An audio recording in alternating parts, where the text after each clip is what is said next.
Are you struggling for consistency in your sim racing? Does your iRating look like a roller coaster? If so, we have good news for you. The way to get more consistent is to first understand what you're doing differently than the professionals. And VRS is the answer. With our competitive subscription, you will have the telemetry, setups, tutorials, and everything else you need to fully analyze your driving. Our data packs and the ability to compare your driving with the best in the world will show you exactly where to adjust your inputs, change your driving line, and shave seconds off of your lap times. And our powerful and precise Direct Force Pro wheelbase and precision pedals are being used by some of the world's best drivers, including Peter Berryman, John Robertson, Brandon Trano, and IndyCar World Champion Alex Palou. All these champions agree that VRS hardware is not just the best on the market, it's also priced well below the competition. So if you're looking to upgrade to direct drive and the best pedals in sim racing, VRS is your answer. If you want to get better, get faster, and make it happen sooner rather than later, you owe it to yourself to find out why so many people are switching to VRS. You'll be so glad that you did. Visit www.virtualracingschool.com and learn why the best use VRS.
Good evening, good afternoon, good morning, wherever you're watching from. Thank you so much for joining us here on Apex Racing TV for another round of the Colorado Karting Tour iRacing Winter Series. We are here at the beautiful Barber Motorsports Park, virtually, of course. I'm Tyler Newitt. I'm joined in the commentary booth by Tim Cox, who I think has just hopped into the virtual booth, and we've got Jonathan Grabowski doing all the behind-the-scenes work, the cameras and all the magic that brings this production to you. So we're fresh off of a dramatic and tremendously exciting endurance race at Daytona. I say fresh off, we did have a little bit of an extended break there with the Super Bowl happening here in the US. That prolonged the gap between races, but we're back with the Colorado Karting Tour. We're here at Barber, which is one of my all-time favorite tracks. And we're going to see some good racing. We're watching Lawrence Savadale on your screen right now in qualifying, just about to finish up. He's on top right now, where he has been for much of the season, but that's not how things look in the point standings. A poor showing at Daytona got into some trouble. Sees Lawrence Savadale relegated a decent ways down the standings. It's quite tight at the top. Bruce Lukens, fresh off his win at Daytona, holds that top spot by just 3 points over Mark McCormick. But the good news for Bruce Lukens fans is that Mark McCormick, at least the last that I checked, is not here. So should be a chance for Lukens, to extend that lead. Behind him, he's got Ezra Kellerman and Kenny Schmid, who have been solid. Michael Keltner, another driver who's put in some solid top fives, and then you find Lawrence Savadale, who has been strong, but those endurance races pay extra points, and that poor finish was quite costly for Lawrence Savadale. So as the field is getting ready to grid, we'll run you through the starting order in just a minute, but first, now that Tim's here, want to introduce him. What are you looking forward to out of Barber Motorsports Park today, Tim? It's a tricky track to overtake on, but it seems to mesh together so many of the great corners within motorsport. It really is a driver's circuit. So I think I'm sure we'll see opportunities into turn one. It's one of the main key overtaking points here at Barber Motorsport Park, and for me, I'm really interested to see. Well, I've got one eye on Savadale. See how he gets on. Of course, well, not taking it away from you, he's starting on pole as well.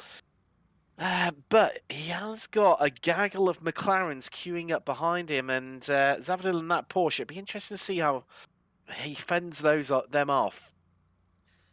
Yeah, it'll definitely be worth watching. We do have the grid up there for you. I think my my HUD's going a little crazy, but we've got Lawrence Savadale on the pole position, as we've mentioned. He will lead the championship leader, Bruce Lukens, and most recent race winner, who will share the front row with him. Then it's Ezra Kelderman, Brian Bruzzi, who's had a very rough go of it so far this season. He's had pace a lot of the time, just not been able to convert that to finishes, has had incidents, has had internet troubles. So hopefully Brian can turn it around this week. Strong starting spot there in fourth. Then it's Michael Keltner, who it feels like every time we bring him up, he's sitting right around that fifth place. So look for him there. Then it's Mike Weber and Kenny Schmid behind that. Further on down, it's Mark Malsom, Michael Herring. Rob Hubrecht's a bit perhaps off the pace from what we would expect from Rob, sitting 10th there. Then it's Max Opolsky and Rob Holubar. Armand Gavorkian and Mike James take up the 7th row. Zach Peterson and Aaron Botnick, 15th, 16th. Siraj Pradhan, 17th. Ben Jolly, 18th. And Danny Lopez rounding out the field as they work their way through turn 2 and 3 here at Barber and up the hill that leads down to turn 5. You mentioned turn 1, a good passing opportunity, Tim. Certainly it is, but I would say most people would think the best passing opportunity on the track is right here into turn 5. It's the heaviest braking zone, and in these GT4 cars, you're not going to be as absolutely on edge through turn 4 as you might see the Indy cars that take to this circuit be.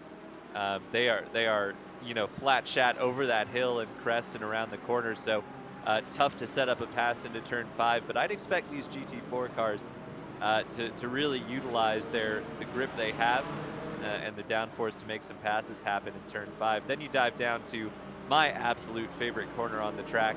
And I say corner, this is really the turn 7, turn 7A, turn 7B, turn 8 complex. But I think most people just call it the museum hairpin. And what I absolutely love about it is the fact that the proper racing line is to basically shortcut turn 7A and absolutely launch your car over the curb, ideally getting all 4 wheels off the ground before settling hard onto the brakes into turn 8. It's one of the most, I think, unique corner complexes out there because you're diving downhill as you do it. Not really a passing opportunity, even though it is one of the bigger braking zones on the track. But the field has been through the first of the 2 chicanes, 9 and 10, now working their way through 11 and 12. Both have serious elevation changes, as most corners on this track do, and then you dive it down into 13 and 14. And 14A is one of those tightening radius corners that is just absolutely impossible to get right every time. But the leaders working their way through right now, and they'll take the left-hander turn 15 onto the rather short front stretch here at Barber. Savadale waiting for the green lights, but he's gone now, and he is off and away in control of this field, which is what you want to be, because this turn 1 can be a major pinch point here, Tim. It can be indeed, and Savadale taking a commanding entry into that, and you can see, well, I said about it beforehand, there's McLaren's behind him of Lukens, Kellerman and Brucey all queuing up right now, trying to make progress against him as head down to turn 5 for the first time. And she said, it's going to be interesting to see, you know, different lines and who's going to take the defensive line, but you need to be careful in these when the field's so tightly compacted early on, as we want to see here. Botnick just having a go around the outside of Lopez there. Wow, I think he's even going to get the move done here. He might just. They're 2x2 heading into the aforementioned museum hairpin. There's dirt being kicked up, cars being run wide, and somebody spun there. I think it's Rob Holubar. Indeed, it is. So we mentioned pinch points, and certainly the museum corner is one of them. It's not somewhere you want to be going through too wide, and it looks like Rob Holubar's gotten the short end of the stick there. We're going to get a replay for you here in just a sec. So let's see. Looks like he's making a move on the 12 car. That would be Michael Herring. And yeah, just a clip there from Herring. It's a tough part of the track, but unfortunately for Holubar, that's dropped him well down the order. But we're back live now with Savadale out front and in control. Bruce Lukens in second.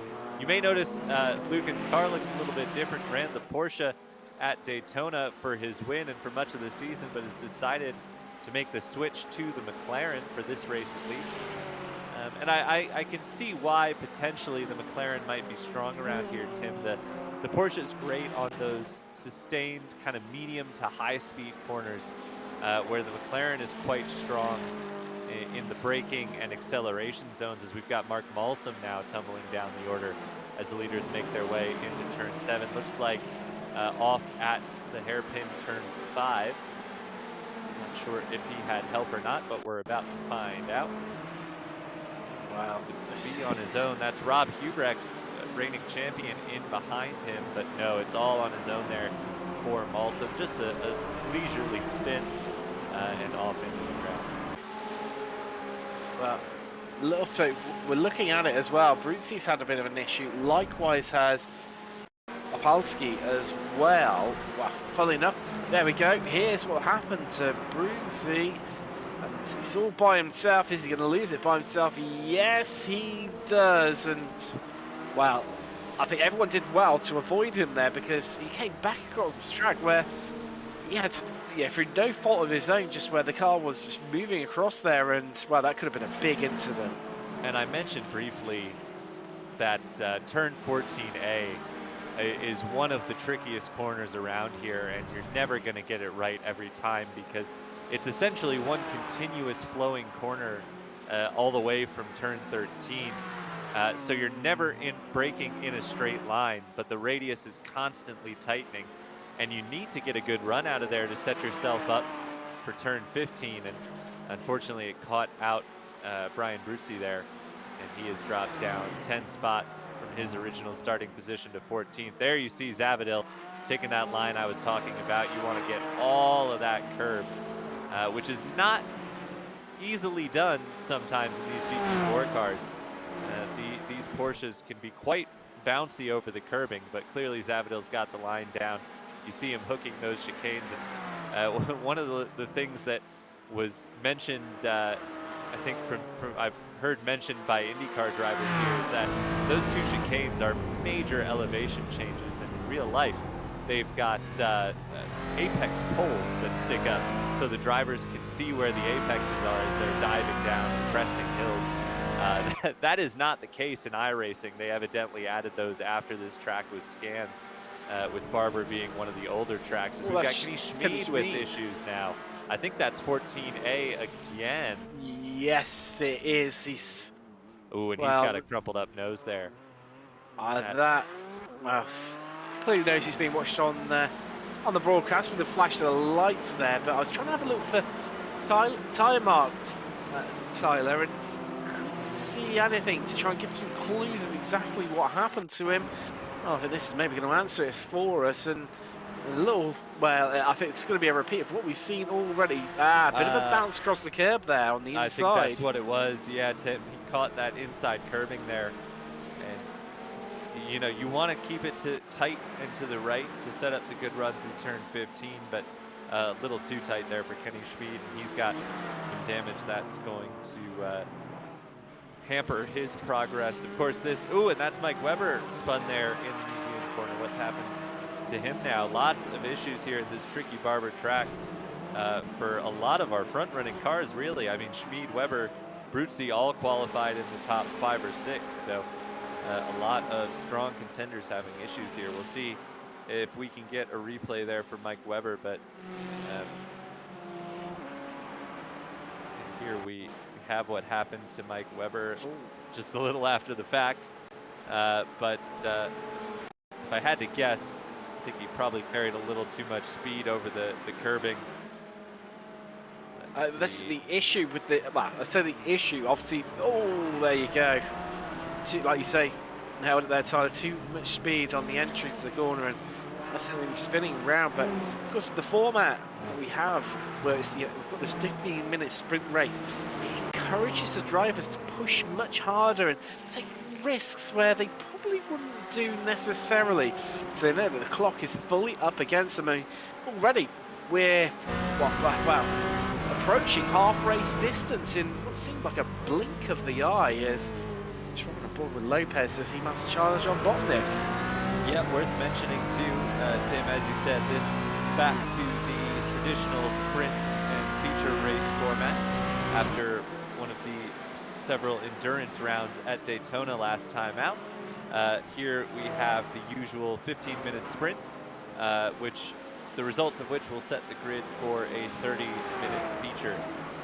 So finishing position very important here. That's why you see a lot of these drivers not giving up after they've had incidents, because any positions you can claim back on track is a starting position better for you in the 30-minute feature race. So it all is important.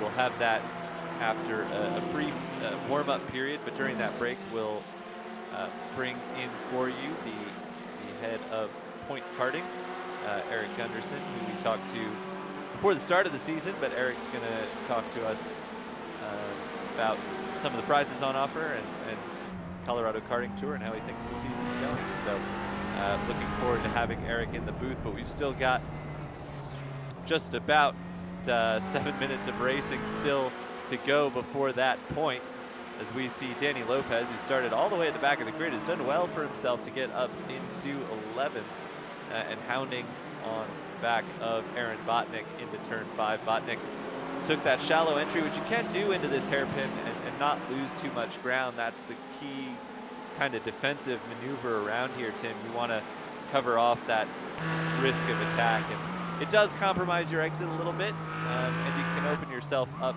in the center of the corner if you're a little too late on the brakes, but Botnick pulled the defense off well there. He did indeed, and you see Botnick is trying to build a bit of confidence growing into this race. Of course, he's got to follow driver Lopez to right behind him. However, seems to feel like he can defend these positions and command that current 10th place.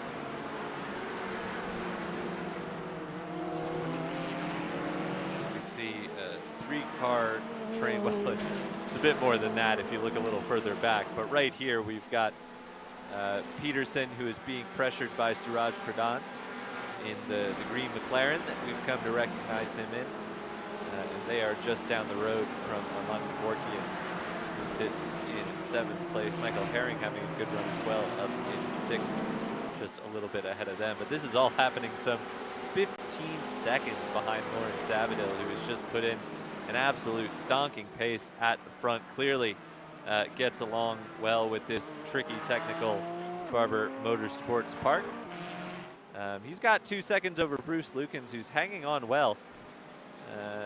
As I see Lopez and Malsum falling down the order, do we potentially have it coming together there?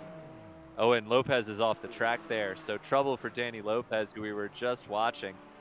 If I had to guess, I think he was involved potentially with Malsum, who was also having some trouble. But here we see following Botnick again. Oh no! Yeah. Oh. And I think I saw Malsum potentially braking on the grass there in behind Brian Bruzzi, kind of unsighted. It's a downhill braking zone. It's very easy to lose track of your brake markers, so not sure if he was carrying too much speed just because he broke on the grass or missed his braking point anyway. But Malsum cleared Bruzzi, but unfortunately Danny Lopez square in his sights. And yeah, that's a shame here. So you can see you're trying to get back over to the right to open up the corner as much as possible. It looked like he got off of the grass by the time he got onto the brakes, but I wouldn't be surprised if he missed his braking point because of it. So real shame there for Danny Lopez, who, as we mentioned, had done well to move himself forward. He's going to be starting a little further back there after Malsum's mistake. Also, where he was following tightly in the slipstream as well, it would have made a monumental difference, but he would have been carrying an extra few miles an hour in terms of speed coming into the corner. Of course, that then affects your braking position, combined with where he's trying to make that late move. And well, as we all saw, how that all ended up. But it is so easily done when you're following someone to run it in too deep. And then, as we saw, Lopez was just the innocent bystander in it all, minding his own business, and ends up having a great big whack from behind, and put pace to his aspirations during this first race of today. And well, I can't believe it, Tyler. I don't know whether the time's quite gone already. We've only got 3 minutes left. Yes, indeed. I'm sure Lauren Savadale is just enjoying his nice Sunday drive, but likely will be happy to see the checkered flag and claim some points as he tries to make back some of the ground he lost at Daytona. Certainly he wants to be in contention for the championship, for the excellent prizes on offer from Point Karting. And this is the best way to do it, by leading from start to finish. Not over yet, of course. It's still going to be, well, at least another lap and a half for Savadale, if not 2. So still time to have some issues, but certainly doing his best. Well, I was about to say he was doing his best impression of the IndyCar race winner today, who had a great performance, but I won't spoil that for anybody who hasn't had the chance to watch the race yet. No, and I think what's been all the more impressive from Savadale, aside of his 2.8 seconds that he has in advantage over Lukens right now, as you were saying, rightly before, that McLarens are probably the slightly stronger car around Barber, due to the nature of the tight corners on it, and really needing to maximize the exits off it, which the McLarens are incredibly good at. And you're saying the Porsches, you know, better over medium to fast corners. So we really don't have too many, if any, of those here at Barber. And I mean, well, that gap's up to nearly 3 seconds now, just while I've been talking. But Savadale, just such a commanding display here in race 1. Yeah, it's been definitely a strong performance. Shout out though to Bruce Lukens. You know, I think the early part of the season was kind of dominated by Savadale and McCormick, and it looked like those two were going to be, you know, the key contenders, and it was going to come down to that. And suddenly, a win at Daytona, a dramatic win at Daytona, and Bruce Lukens is looking quite strong here in the championship, and he's not, you know, resting on his laurels. He's been keeping up with Savadale all race. It looks like he's backed it off a little bit now, starting to fall back, but he has just been tremendous out here this weekend. And you know, McCormick's not here, which certainly helps his chances, but you still got to take advantage of that. It's just as easy to have a bad weekend like Savadale did last time around and see that lead slip away. So great strong showing from Bruce Lukens, but the man in charge is Lawrence Savadale, who's coming around to claim the white flag, and he just has to make it one more time around this tricky circuit to claim the heat race win. He does indeed, as he just rounds turn 2 and 3. Oh, that's a bit of an incident there. That's Weber Suraj Pradhan off the track. Yeah, sorry, Tim. It's Suraj Pradhan who went spinning. I think it was Mike Weber there who had the contact that sent Suraj off. Didn't see where it started, but we'll get a replay here in just a moment. So coming into this tricky chicane, you go downhill and then sharply uphill, and Pradhan just lost it on the curbing. Very easily done. Weber lost it on his own trying to avoid him. So 2 separate incidents there. Weber did well to hang on to it. No damage for either should be, but they'll lose some spots and starting positions for race number 2. But Weber did well to avoid the incident there. I mean, luckily, with the striking livery that Pradhan carries, you know, you can always spot, you know, a car that's sliding across the track. As look at it back now, so we're currently on board with Weber. See. Was he losing it anyway, I think, maybe? Well, I think he hit the curb hard, which you can do, but I think it just had put him very much on the edge there. But we see now Lawrence Savadale crossing the line, claiming that checkered flag as he leads lights to flag here in the heat race at Barber Motorsports Park. Bruce Lukens follows him home in second. A strong showing from Ezra Kellerman, who we didn't really mention much. But Kellerman claims the final podium spot. He's got a strong position in the championship standings as well, so good on Kellerman there. Behind them, Keltner leads Hubrex and Herring. And then it is Peterson and Dvorkian, Botnick, Brunzi, Weber, Malsum, and just waiting on Pradhan, last of the lead lap runners to finish, and there he is. And the cars finishing off the lead lap are Ben Jolly in 14th, Kenny Schmid 15th, Rob Holubar 16th, Danny Lopez 17th, Mike James 18th, and Max Opolsky last on the road. So John will pop those results up for you once they come through, but in the meantime, we are going to pull in Eric Gunderson from Point Karting. Are you there, Eric?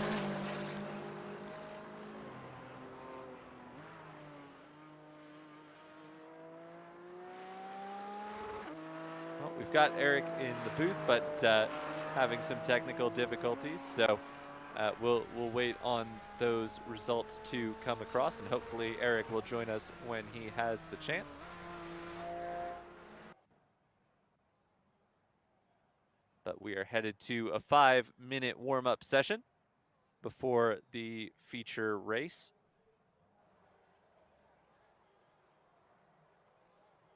Here are your results. So as we mentioned, lights to flag for Lawrence Savadale. followed home by Bruce Lukens, who really put on a pretty solid performance there, and Ezra Kellerman rounding out the podium.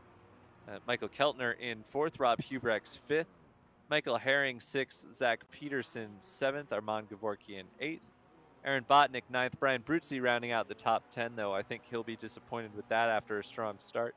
Mike Weber in 11th, Mark Malsum 12th, Suraj Pradhan after that last lap incident comes home 13th. Then Ben Jolly, Kenny Schmid, Rob Holubar, Danny Lopez, and Mike James, who finished off of the lead lap. I think there was one more, wasn't there? 19th was Max Opolsky, who didn't quite make the list there. We'll see. Eric, are you with us yet?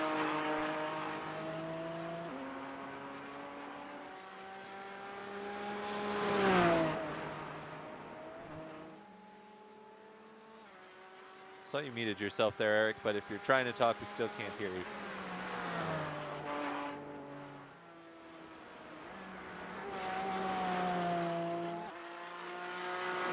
Watching Armand Gavorkian here, one of the few drivers taking to the track in this warm-up session. I am here. Can you hear me? Yes, Eric, how's it going? Oh, well, we had Eric for a moment. The beauty of live TV, isn't it? You know, Yes. for these sort of situations. Hey guys, can you hear me? Please. Yep, we got you, Eric. Can you hear us? Yeah, I think it was just probably something on my end, but all of a sudden it was working. So thank you very much for having me on. Yeah, no problem. Thanks for joining us and for all that Point Karting is contributing to this Colorado Karting Tour iRacing series. For those of our viewers who might have missed our conversation at the preseason round, why don't you tell us a little bit about Point Karting, who you guys are, and how you kind of fit in with the grand scheme of things with the Colorado Karting Tour. Sure, we're a full-service kart shop and online parts store specializing in high-performance kart racing based in Denver, Colorado.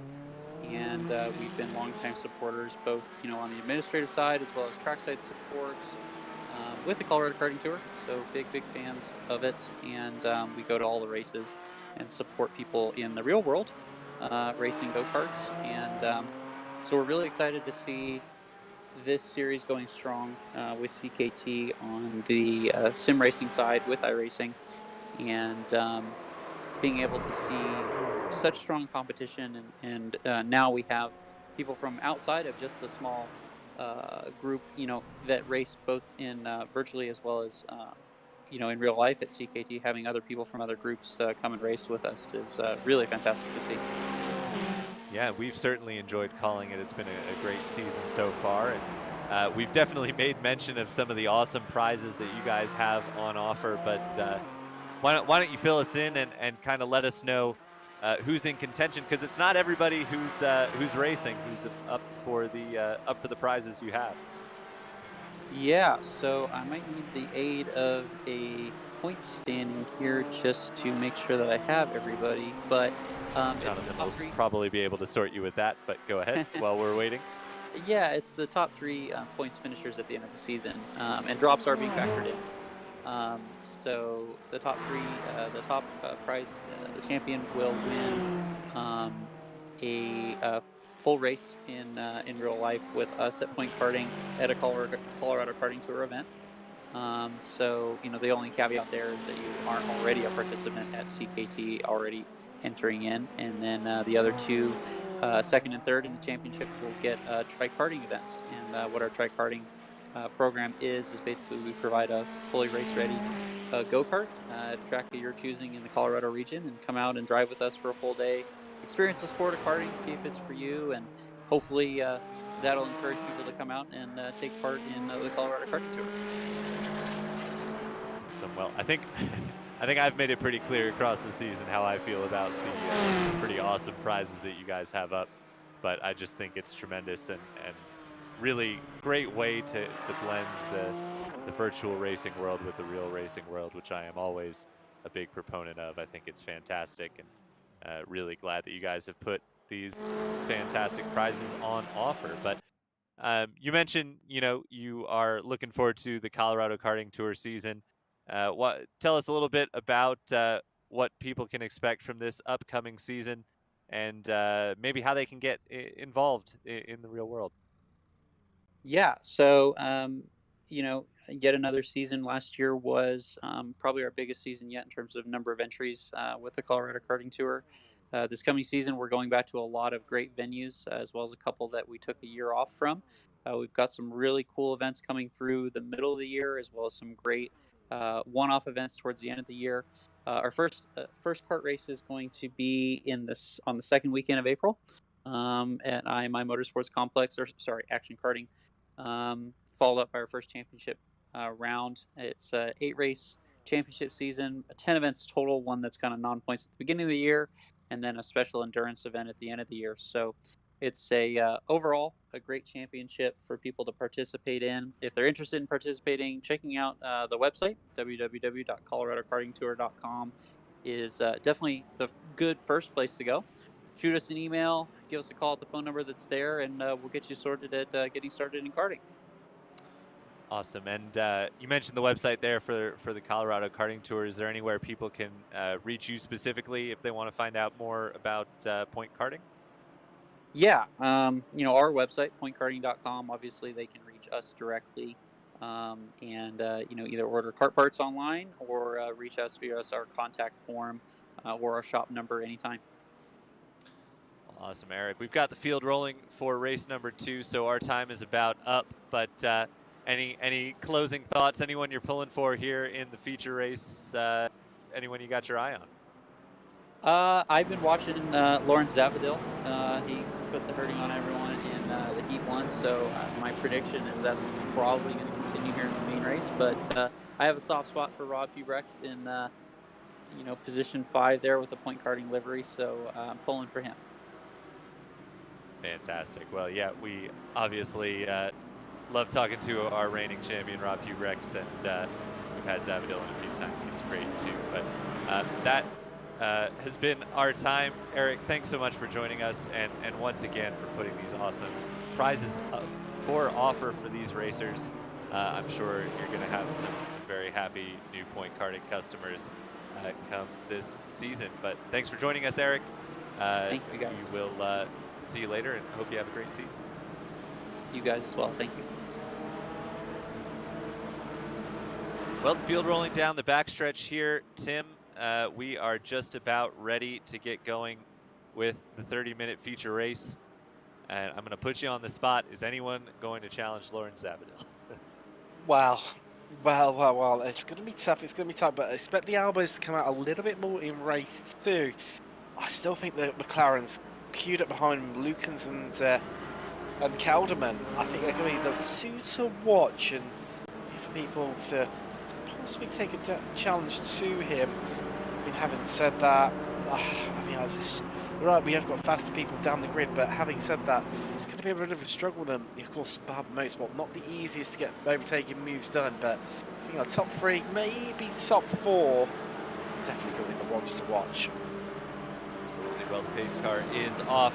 Savadale held him quite a bit longer that time, clearly trying to catch Bruce Lukens off guard there. And indeed, Lukens was nearly ahead of Savadale at one point down the front stretch, but now settles in behind as they head into turn number 1. And we've got big trouble.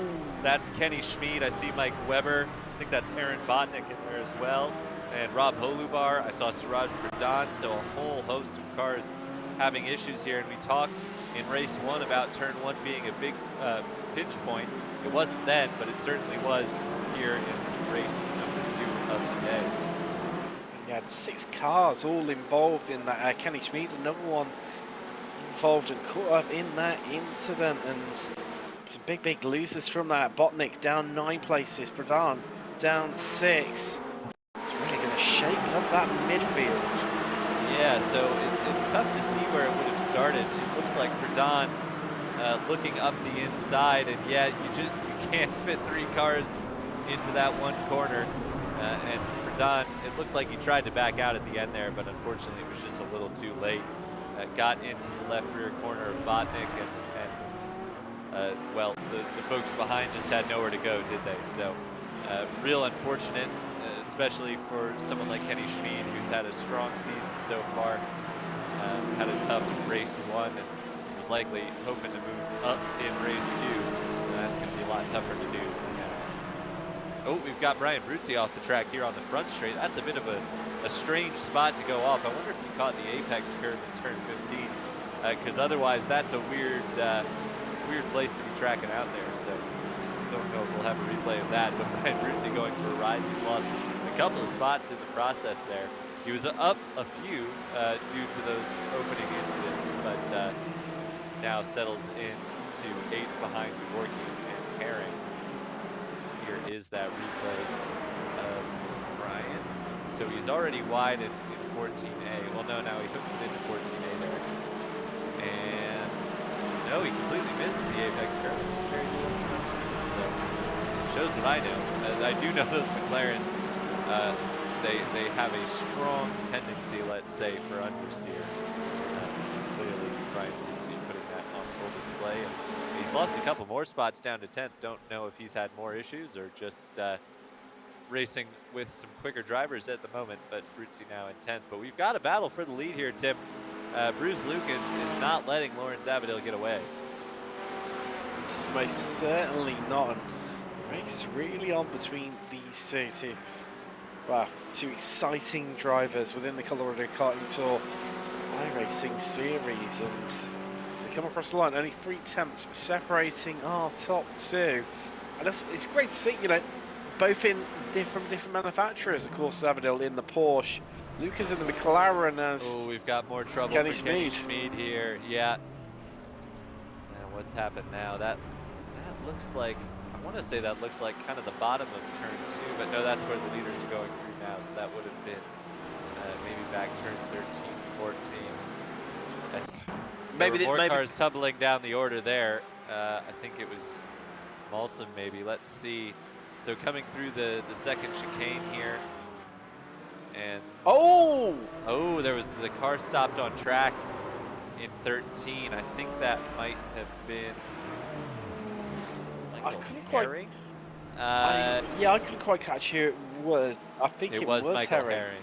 Yeah. So why was Michael Herring stopped there? Did he lose it through the chicane like we've seen others do today? And he's gotta be on Tyler. There you go. Curb. Yeah, took some curb and lost it there. Just trying to recover. Now something, while we were throwing to replay, I thought I saw something happening to Mark Malson. I'm not sure if we are able to catch that, but like he was falling down the order. So heading into the museum corner here.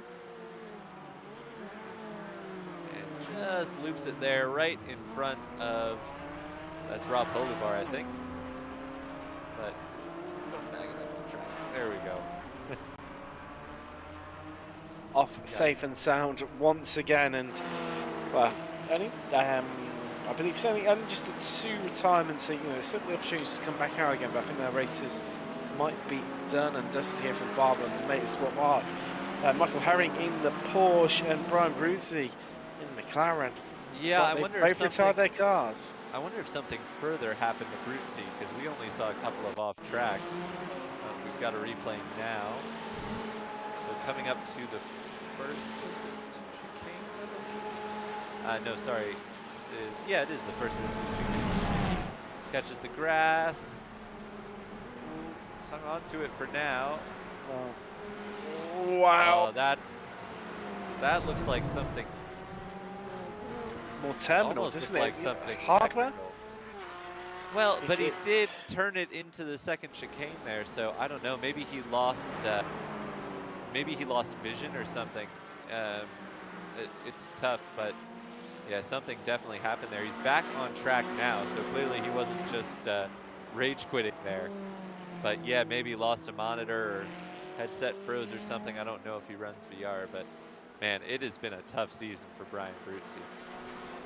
It has. I mean, there's the Martin Brundle, one of the Formula 1 commentators in the UK. It says, you know, it's so right of Bruzzi this season. If he didn't have any bad luck, then he wouldn't have had any luck whatsoever. And just always seems to be Bruce. He's just, unfortunately, you know, the innocent bystander in a lot of these situations, and a bit of a magnet for other people's incidents. Yeah, certainly has had some trouble, and technical issues have, I think, been the big thing for Brian. We know he was having internet issues at, I think it was Road Atlanta early on in the season. As the leaders, though, as we've been jumping to all these replays, nothing's really changed up front. Savadale has not been able to open up a gap over Bruce Lukens. It's ebbed and flowed a little bit. It's a bit longer than it has been at points, but still hovering around half a second, maybe just a little over. But Lukens is giving it all he's got to hang on to Lauren Savadale, who has been all but unstoppable this season. He has indeed, and I mean, it's just all the more credit to Lukens and the driver that he's putting in here. I mean, that gap, Zyla, has remained pretty much a constant half a second throughout the whole of this race. And once again, as he head down into turn 1, he's going to be a bit too far back as Bruce Lukens, but it's going to be interesting to see how he gets on and navigates it. Yeah, I think Lukens is in that group with McCormick and Savadale. They all practice together, and I think they've done, if I'm not mistaken, I think they do autocross together in the real world as well. So I think these two know each other quite well. And Lukens certainly making Savadale feel the pressure, but don't think he'll want to make any ambitious maneuvers that might put Savadale off. As they head towards the museum corner, we've got Kenny Schmid and Mark Malsom, who've come together on track as they head through turn 2 and 3 now. Dive down before climbing back up into turn 4. Just really wonderful undulations of this track. I mean, you know, elevation change tends to make for a good racetrack, and Barber's got it in spades, doesn't it? It does indeed. It's probably another. It's like a wider Alton Park in my eyes, where, like you say, it's like a whole roller coaster of up and down, you know, tight corners, you know, slightly faster sections as well, and a little bit tricky to pass too. As see, this isn't going well. Oh. Out onto the grass there. Talk about bad luck. Wow. Kenny Schmid is just nothing but bad luck in this race today. That is brutal. Yeah, Malsom got wide on the grass, and Schmid with absolutely nowhere to go. But it's funny you describe it as a wider Alton Park. I was just talking to Jonathan before we came on air as we get a replay of that incident about how if there was one thing that could be improved about Barber, it'd be to make it a little wider. But certainly it's wow. you know, that kind of club circuit feel, as that is just a tough break for Malsom and for Schmid. And Schmid, yeah, he's not going to be a happy camper today, but that's just the break sometimes with racing. You can't make your own luck too much. It's an intriguing battle starting to emerge all over 7th place. Zach Peterson coming up playing 7th in the McLaren. It tucked him right behind him is two drivers who've, yes, they have benefited from earlier on incidents, but equally you have to be there to take advantage of those incidents. You've got Daniel Lopez in the Porsche just behind him.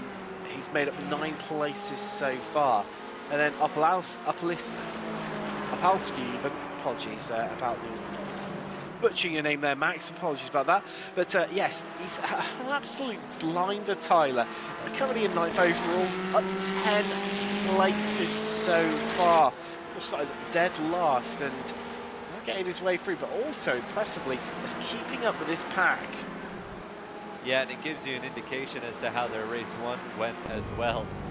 Both drivers having some trouble. We saw Danny Lopez's incident as the bystander also in turn 5, where he heads now hot on the tail of Zach Peterson as they dive towards the braking zone downhill. Lopez did not miss his braking point, and he looks like he's going to get the job done, but that McLaren is so good on throttle. Peterson able to stick with him on the inside. You don't want to be 2x2 heading into the museum corner. And it looks like Danny Lopez is going to give way here. And that is the smart thing to do. You want to move forward. I know Danny feels like he's quicker than Zach Peterson here, but you got to live the fight another day. And not push your luck into turn 7 there. Well, here we go once more, and Opolowski not confident, well, not content with only making up 10 places. Seeing that Lopez has made his way past Zach Peterson, he's currently the McLaren meat in a Porsche sandwich right now. As a big blink out there from that's what Max Opolowski, as he, you see, really moving around there, trying to find his way past. I think this could be the move done down into turn 1. Yeah, that's how you got to do it if you are going to make the pass into turn 1. Because if the driver you're overtaking is able to hang it around the outside, they do have the inside line for these 2 corners here, turn 2 and turn 3. And really turn 4 as well. It's not until you get to turn 5 that you get another left-hander here. So you got to make it decisive, and Opolowski certainly did, but now he's opened the door for Peterson to try and have a lunge in turn 5. He's not going to do it there. And we'll see now if Opolowski can drive away as Peterson comes under pressure from the lapped car of Suraj Pradhan.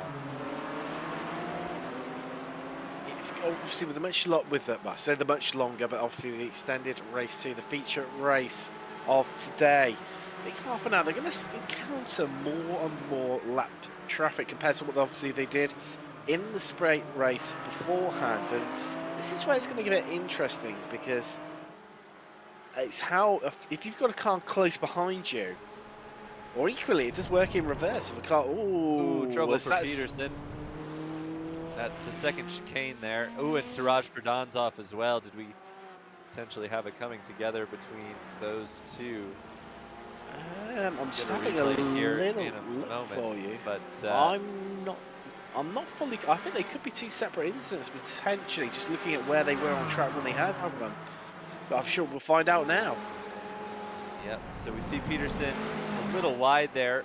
Pradhan went to the outside for the first part of the chicane. Oh, took a lot of grass there. Yeah, it is indeed 2 separate incidents. Peterson never actually lost it, just kind of cut the second part of the chicane. Pradhan certainly did. Totally missed his braking point there, but that's tough. That's where I mentioned that those apex poles come in and are so helpful, because you'll see in the onboard here, but you absolutely cannot see the apexes of these chicanes. And Pradhan, when you're offline, you don't have your references there. It's so hard, as we see Pradhan with a unceremonious end to his day, most likely. Kind of doubt we'll see him back on the track there. But an interesting point I wanted to mention, Tim, is we are just about at the halfway point of this race, which is how long our first race was. And you remember Savadale won that race by 3.5 to 4 seconds or so. Right now, Bruce Lukens is less than 1.5 seconds back. So clearly keeping the pedal to the metal here is Bruce Lukens. And I'm going to be very interested to see, to see how the pit cycle changes this up. There's not a ton to be gained in terms of pit strategy. But you could certainly make a mistake and lose time in the pits here in the Colorado Karting Tour. So going to be very interested to see how that cycle goes for Savadale and Lukens, and if they come out a similar distance apart. Yes, yeah. I've just been trying to crunch the numbers for you. As it stands at the moment, they would come out into traffic, both Lukens and Kellerman, and Savadale as well, equally. And well, there you go. That's proved, and it's this traffic is. I feel this is what's going to play a large part of the story, because you can instantly, within a blink of an eye, lose a big lead, and like say about a second, which is what Savadale has lost to Bruce Lukens there. That was the lap car of Ben Jolly. and that's a tough part of the track to get out of the way for there. I think Ben Jolly did what he could, pull to the inside of 13, because the optimal line is kind of middle of the road, but you'd rather those lapped cars stay to the inside so you can go around the outside and set up 14A, as both Savadale and Lucas did, but certainly Savadale came off worse there in terms of time loss, which will definitely give a breath of fresh air to Bruce Lukens here. And yeah, the pits sequence is going to be very interesting as far as, you know, do these drivers make mistakes, because it is absolutely not an easy pit entry here at Barber. There's a couple of ways you can mess it up, because it's a sharp right-hander as you are, you know, where you would otherwise take 14A. And then there's kind of a dip and a left-hander before the timing line, where on the inside of turn 15, and even drivers in the real world have been known to run wide into the wall there. And you certainly don't want to be doing that here in this race from looking at the timings for you, so right now, if our leaders were to come in, they would come out, well, funnily enough, right on the bottom we were just looking at with Opalski, and that could potentially end up losing a big chunk of time, as we saw with the ability to clear the back markers proving really tricky there. And equally, these guys who would be racing for position wouldn't have the assistance of the blue flags to, you know, you remind the driver that's coming up to be lapped to allow you through, although it is, you know, your responsibility as the overtaking driver to get the move done safely and cleanly and efficiently. So it is a really tough conundrum our leaders face. I think they're going to be hanging out there as long as possible to wait for some of the guys in and around that midfield battle to pit, to then create themselves and come out in a pocket of space where they can really get the hammer down, especially with the likes of Lukens, who's, you know, not been able to break inside, you know, under 0.3 of a second to Savadale.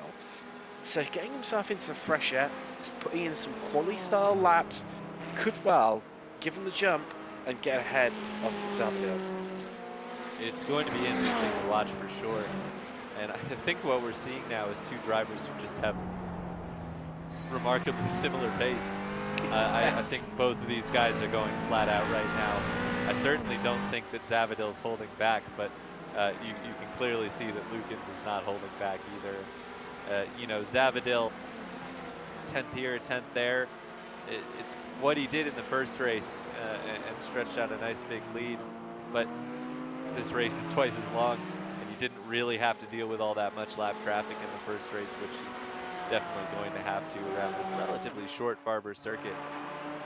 Not a terribly long lap, only about a minute and a half. So definitely more traffic is going to be a factor before this is all said and done. And just, I've been keeping an eye on Opalski for most of this race, Tyler, and you see it there, just he's really desperate to try and find a way past Lopez right now, and you see him just moving around, you know, knowing that probably the best way to get an overtake done, well, is either like that or through a mistake and runs in a bit too deep, and that's going to allow Lopez to reclaim that 7th place. But you see him really moving around in the braking zone, doing his best to fill Lopez's mirrors full of the blue front end of his car, to try and force a mistake to give him just that bit of advantage that he needs just to bring his car alongside.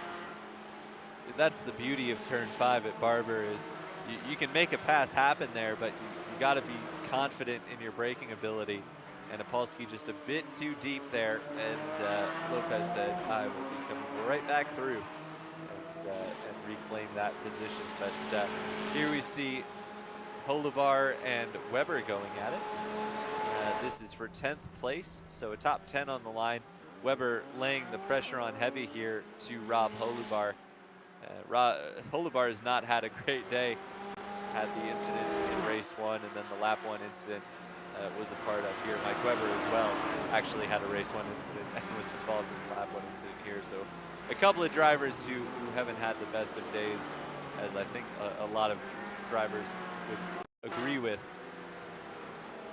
So Opolsky has gotten the job done on Danny Lopez here. This is coming through. Oh, Lopez making the mistake through the second chicane. Just a sideways moment, has to get it turned back around. But costly mistake from Danny Lopez. Only ended up losing that spot to Opolsky. The field is a bit spread out in the mid-pack here. But Lopez will soon be under pressure from Zach Peterson in McLaren, as we see the race leader coming up to lap Aaron Botnick here for the second time. Excuse me, for the first time.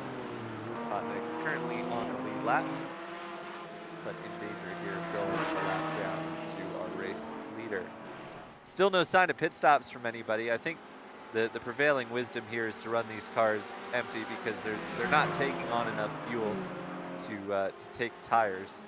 So these cars will be fastest when they're low on fuel. So you run it as long as you can. Obviously, you might want to factor in traffic, but by and large, you're taking this as long as you can go, as long as the fuel will take you here. You are indeed, and well, it's all the more crucial, you know, as I was saying earlier, for those guys out up front, because when they do come out, like I say, the last thing they want to be doing is stuck behind one of the many midfield battles that we've got going on at the moment. Is he's had it once again, Opolsky, but it's actually, he's caught right up onto the back of Kevorkian, and now, I mean, what can I say about Opolsky? Definitely a man on the move, a man, you know, not content with making up the places that he already has. And but I'm running out of words to describe this drive. Up 12 places already into 7th, and going for 13 places into 6th place. Yeah, it's been a great drive from Opolsky, really. You know, it's easy to say, well, he's only up that many spots because he started at the very back of the field, but it's certainly not easy to do to make your way forward like he has. Especially at a track like this as well, as we see. Oh, there we go. I think this is going to be place number 13. There you go. He's through. Yeah, Kevorkian did a good job there to not let it come back on track in front of Opolsky, but yes, 13 places up for Max Opolsky. Really a fantastic drive, as you were saying, Tim. Just a solid overall performance for Max Opolsky. And as we know, it's, you know, so hard to overtake. I mean, you know, some may argue he got a bit lucky from, you know, the incidents happening in front of him. However, you've got to be there to take those opportunities when they are presented to you, and it's so crucial around this track. And well, I'm a bit surprised, really. I thought Kellerman might have kept a bit more in touch with our lead group of 2. However, now it's definitely biting him a little bit because Keltner is currently breathing down his neck. Yeah, it's been a pretty solid run for Michael Keltner, who has had several solid runs this season. This is, I think I said at the outset in qualifying, this is generally where we've seen Michael Keltner this year. It's somewhere plus or minus 1 spot of 5th by and large. I think he's right, you know, with that lead pack, but not necessarily fighting for wins. He hasn't been for the most part this season, but a very solid, consistent performer, and that's why he's so far up in the championship standings, because he racks up those top 5s and top 10s. He's put in another solid run here and is stalking Ezra Kellerman as they work their way through now turn 3 downhill. They've got a couple of lap cars ahead of them. That's Brian Bruzzi directly ahead of Kellerman, with Aaron Botnick just up the road from him. And Bruzzi and Botnick are battling for position here, so a couple of different position battles a lap apart going on here, but Bruzzi lets Kellerman through. We'll see if he does the same for Keltner as they head for the museum corner. I mean, you were saying earlier about the back markers facilitating passes to allow the traffic coming around to lap them to pass easily. In these GT4 cars, if you know, for viewers at home may not have driven, once they are on a line, they are very hard to move around and adjust that line. Realistically, once you've committed to that line, you are stuck with it. And they're not as easy compared to their larger, more powerful GT3 cars to maneuver around in traffic, and it's why at times it may feel like they're being held up or seem a little bit clumsy. It's just due to the nature of them. They're more closer to a road-going car than what they are a race car. And that's why I think we're just seeing a few issues at times. We're just trying to clear some of those back markers where you'd normally expect them just to fly past them. Yeah, that won't have been ideal for Keltner, who's definitely lost some time to Kellerman there. But Bruzzi did make that pass for position on Aaron Botnick, so that'll be why Bruzzi was pushing hard there. Looked like Botnick faltered a little bit, and Bruzzi found a way through. So hopefully Keltner can work his way past soon, although Bruzzi not making it easy. There was a car spun on the front stretch. Oh no, I think it was Max Opolski. Opolski's dropped back behind Armand Gavorki, and I saw a blue Porsche spun on the front stretch. Indeed it is. So did he run wide out of the last corner? He's got some pretty heavy right side damage. I think this could well be the curse of the cup. Oh no, onto the grass. And that just purchased him a one-way ticket to the concrete wall on the inside. And a big impact, and that could well be steering column damage. It could be suspension damage. Be interesting to watch Opolski in the next few laps just to see how he gets on. Well, I don't think it's really affected him too much as he's on the attack to try and get back past Lopez. Yeah, these GT4 cars are pretty robust. They've got the new iRacing, quote, new damage model, which is a more resilient kind of damage modeling and more realistic. So these cars can definitely take a hit. It's really the wheel-to-wheel contact. If you just happen to get somebody wrong wheel-to-wheel that does these cars in, but kind of pancaking the wall side on, I think Opolski will be all right. He might be down some straight line speed, and it might be driving a little differently than he's used to, but he should be able to continue, and indeed he has, though he's dropped some spots down to 9th place. But Lawrence Savadale is easy breezy up front. He stretched that gap out now to 2.5 seconds. Last couple laps has really put the heat on Lukens, who has dropped back a fair ways, and you wonder if Lukens has just said, I can't keep pushing at this pace for 30 minutes. Speaking of which, we are nearly to the end of this race and haven't had pit stops yet, so I might have been mistaken earlier when I was describing the pit sequence. Ooh. I feel like it's it happens in the 30-minute races, but it might just happen in the endurance races, and hopefully the drivers can correct me afterwards. But Lawrence Savadale coming across now to take the white flag. I did spot there was a car off just in the background. I think it might have been on the previous shots. I think it might have been Ben Jolly. Yeah. Yep, in the just, blue Porsche. Taking a bit of an excursion there, and in the groundskeeper's a bit of a job with some mowing of the grass. I think we're about to see it. Oh no! Wow! Oh, I thought he'd saved it. No, he's caught it. He did well to keep it off the walls, wow, though. That's for sure. He did indeed. And wow, interesting spin right at the depth here. Yeah, it was a weird, tough place to lose it, but it looked like he was out of shape all the way out of the chicane. But Savadale, a little bit of brake smoke there, but that won't bother him too much as he heads up through the first of the chicanes, 10 and 11. A lot of curb in that Porsche. It's tough to do, but just a few more corners to go, and he will claim win number 2 of the evening. That's been a commanding performance by Lawrence Savadale here at Barber Motorsport Park, and what can we say about this driver in the Porsche? Just hasn't put a foot wrong all day. And he absolutely needed it after a tough go at Daytona. Lawrence Savadale is your feature race winner at Barber Motorsports Park. Bruce does his fastest lap of the race on the last lap of the race. only driver to dip into the 27s all day with a 27.9. That is a statement lap from Lawrence Savadale. As Lukens follows him home, Kellerman, as he did in race 1, will round out the podium in 3rd. And another solid effort from Michael Keltner, who brings it home in 4th. Rob Hubrecht just hasn't seemed to have the pace here this week. Will come home 5th in his McLaren. But this is the battle for 7th. This is coming to the last couple of corners. Danny Lopez has it. I don't think Peterson's really going to have an opportunity here without a major send. And no, it looks like Lopez will secure 7th place, with Peterson following home in 8th.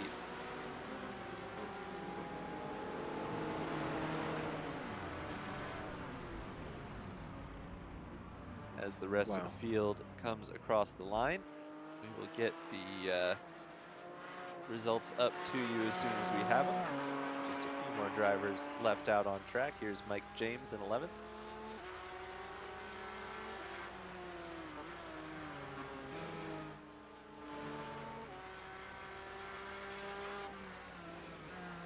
As you were saying, it was for Savadale picking up what's known in motor racing circles as the Grand Chelem.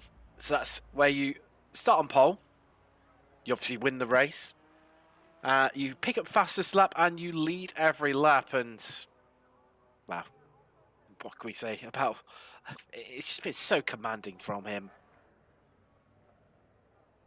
And here are your results. Lawrence Savadale, feature race winner, as he did in the heat. Bruce Lukin, 2nd place, as he did in the heat. Ezra Kelderman, 3rd place, as he did in the heat. Then it's Michael Keltner in 4th, Rob Hubrecht in 5th, Armand Gevorkian in 6th, Danny Lopez recovers to 7th, Zach Peterson 8th, Max Opolsky 9th, Rob Holubar rounds out the top 10.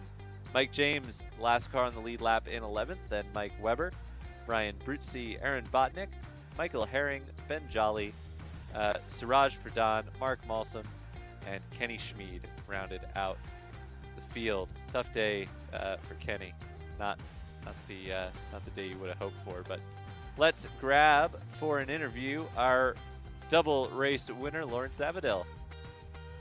Hi guys. Well, Lawrence, it was I'd say you needed a bounce back after Daytona, and can't make much more of a statement than that, can you? No, Daytona was definitely a very humbling race, to say the least. So I put in some work and kind of focused on just being a little bit more consistent and not making silly little errors. So after then, I just kind of went into this race a little bit more humbled and came away with a win.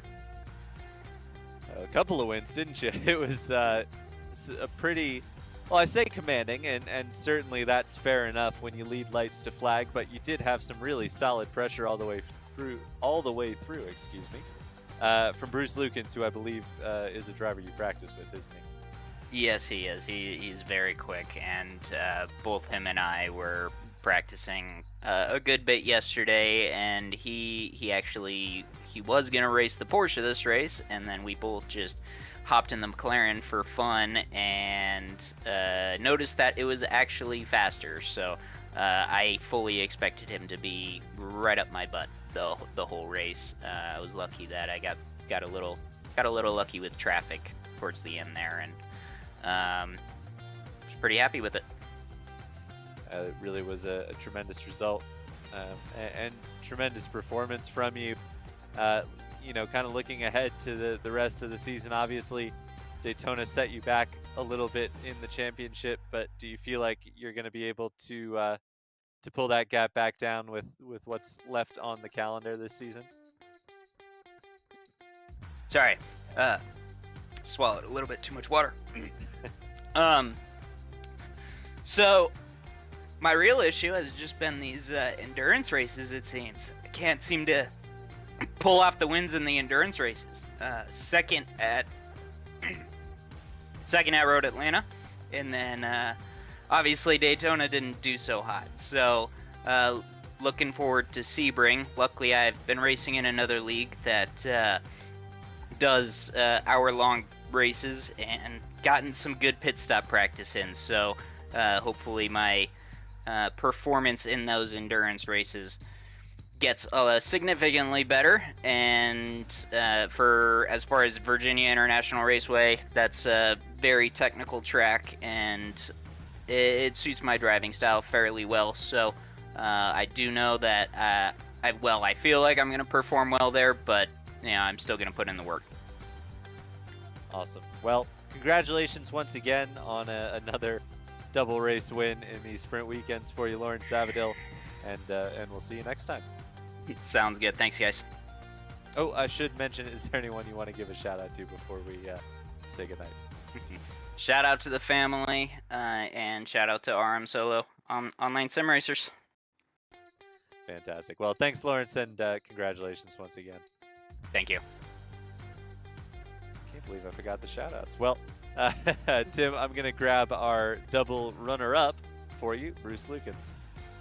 Hey. Welcome along, Bruce. Well, it seemed like it was incredibly tough out there, and try as hard as you could, especially in race 2, where you seem to be a lot closer to Lawrence Savadale. It just seemed to be like you couldn't quite find that just slight edge you needed to get your car alongside and within sniffing opportunity of getting an overtake done. Yeah. I mean, Lawrence was super fast. I don't know where I got some pace between the two races, but yeah, I mean, it was like he was just maybe a half-tenth quicker every lap. So he was just slowly inching away no matter what I could do. And I mean, I got to give him credit. I didn't see a single mistake, like not even like 2/10 lost in any corner from him. It was just, that was tough. That was really tough, but a lot of fun though. Definitely. And I mean, Lawrence was saying that how, he tried the McLaren earlier in the week, found it was quicker. I mean, for drivers who, people watching at home who may be new to championships where you have two different cars or where they've got different strengths, different weaknesses, just explain where, the McLaren was maybe a bit stronger compared to the Porsche and vice versa, where it wasn't as good. Yeah, I think it was actually last night that him and I were toying around with the idea of swapping to the McLaren. And I don't know, to me at least, the McLaren just seems like it was surprisingly better over the curbs, I thought. And it's got that little bit extra straight line speed, which doesn't really help much here, but to me it just felt so like that. I don't know, the Porsche is kind of softer, feels like. So the landing after you hit the curbs is a bit rough, and you kind of lose it a little bit. So the McLaren, I felt like I could just kind of do lap after lap after lap at the same pace. The Porsche kind of felt like it was on edge. It was either just as quick as the McLaren or off by a bit. So ultimately, like late last night, I was like, who cares? I'll just swap to the McLaren and we'll see what happens. No problem. Before I let you go, Bruce, anyone you want to give a shout out to at all? Yeah, my wife who's watching, my in-laws, brother-in-law, and then RM Solo. Yes, Bruce Lukens with a double second place here at Barber Motorsport Park. Awesome, thanks guys. Thanks, Bruce. We've got one more driver to interview before we say goodnight, and that is double podium finisher Ezra Kellerman. Hello. Hey guys. Well, it was it's an easy job for us tonight because everybody finished in the same places in both races. So it was 2 third-place finishes for you. Seemed like you didn't quite have the pace of those top 2, but still a couple of really solid races in there for you. Yeah, I'm pretty happy with where things ended up. Did a lot of practice actually over the weekend with Bruce and Lawrence, but yeah, they clearly had things figured out that I couldn't quite nail down. So I just wanted to manage, hopefully getting a podium. So things turned out well. Yeah, some really solid races. It looked like you had a nice battle there in race number 2 with Michael Keltner. And how'd you get along with this Barber Motorsports Park? Because I find it's very hot and cold for people. You either love it or you hate it. Yeah, this is one I can't nail down and can't figure out. I know Mikey behind me, he didn't have really any practice going into this, and you could see in the second race he was actually putting pace on me. So I was getting a bit nervous there, and then we ran into the lap cars, and that that sort of mixed things up. I did notice the last half of that race, my tires were really going off. I was, a second a lap down, so getting a little scared there at the end. But all in all, it's so hard to pass here that I just had to bring it home with no major mistakes. And you, well, you certainly did that, didn't you? With a little bit of the season left, I don't remember exactly where you sit in the standings, but you're pretty far towards the top. Do you think you have anything to challenge for the lead, or maybe those kind of top 3 positions that give out the prizes? Do you think you've got a shot at them? I don't think I have a shot at first or second. That's probably going to come down to Mark and Lawrence, but I'll be happy if I can nail down third. I know Mikey's going to present a challenge for that one, so yeah, all in all, I think if I just maintain this kind of pace, I'll be pretty happy. Awesome, Ezra. Well, is there anyone you'd like to give a shout out to before we let you go? Yeah, shout out to my girlfriend Rachel for I think she was watching, and my Galileo project team, and thanks to you guys for hosting us. Fantastic. Congratulations once again, Ezra, on your double podiums, and we will see you next time. Awesome. Thanks, guys. That was Ezra Kellerman, and the last of our interviews for the night. And that'll do it for us here for the Colorado Karting Tour until we see you again in 2 weeks' time. But there's plenty of other racing that you can catch here on Apex Racing TV, including the Rick Matek Classic Sprint Sports Car Series. That's round 5 and 6 at Mid-Ohio. That's coming your way on, well, Tuesday if you're in the UK, as Apex is, or Monday night for folks here in the States, as most of you probably watching this are. We've got the ARA Porsche Cup Championship Round 8 at Alton Park coming up this week. The Tire Rack Road to Indy E-Series presented by Cooper Tires is back. Super excited to have those guys back with us on Apex Racing TV. That is all headed your way at the start of this week, and many more races for you to catch here on the YouTube channel. That is Apex Racing TV. And you can also follow us on all of your favorite social media channels at Apex Racing TV. And you will get to see highlights, and you will never miss a race because we will tell you when they're coming. So please, if you're so inclined, subscribe to our YouTube channel and follow us on social media so you can catch all of our events. But for everyone here in the booth for the Colorado Karting Tour, for myself, for Tim, and for Jonathan, thank you so much for joining us, and we will see you next time.